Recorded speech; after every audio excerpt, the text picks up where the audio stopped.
El cachimbón. And I'm curious how each of you goes about gaining that knowledge to start your work with. Sure, I was actually just on the phone with my colleague who's back at the office, and How about you, Mark? We were being completely selfish. We wanted to work with a company that... Yes, exactly right. Yeah. It's a great way to do it, actually, if you happen to be lucky to have that knowledge. Nothing wrong with self-design. Yeah, I Yeah. guess not. Hope not. What about you, Dana? It sounds like it was quite a process. Yeah, years of practice actually. So one thing I know from talking to you guys beforehand is that Mark and Ginger in particular would not introduce yourselves at a cocktail party and say, "Hi, I'm a designer."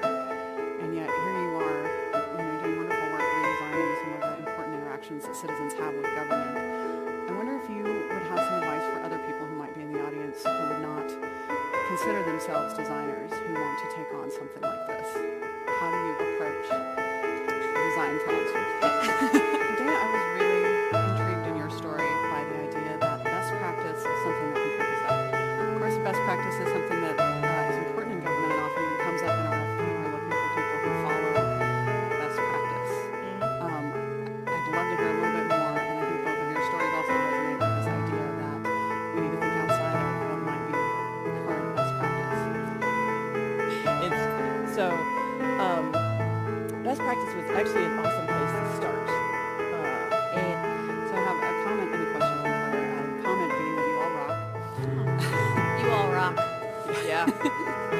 And the question, combining a couple here, but are there downsides to simple design?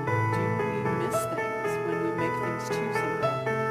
And is simple design just a way of kind of spackling over the mess that's behind the wall? Let's start with you. Yeah, we do. I mean, There's a big first step. Is that at least half of the beginning it's fair design. painted wall Yeah, I mean, instead of torn up wall. no, I completely agree. I'm having a hard time trying in the benefits access space. Like I said, we really wanted to fill the red gap, so really designed candidates, Very ineffective content. So I'm curious, each of you have different statuses. You work in an NGO, you work inside a government, you have a private consulting firm that often works with governments. Do you feel that each of those statuses helps or hinders the work that you're trying to do in redesigning these citizen interactions, It helps me being inside? being inside. For us, if state agencies, cities were doing this work and they were fully integrated and people were getting a comprehensive suite of safety net services, Yeah, so being on the outside of the election world is really interesting, and our particular configuration is weird because there are, just listen, I'll demonstrate, and so building that kind of credibility has been really kind of interesting.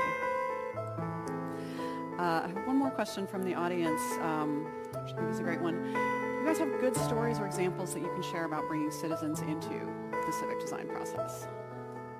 Yes. One of the things my team does is what we call flash usability tests, not unlike the activities that the Chicago Brigade team does, though El cachimbón.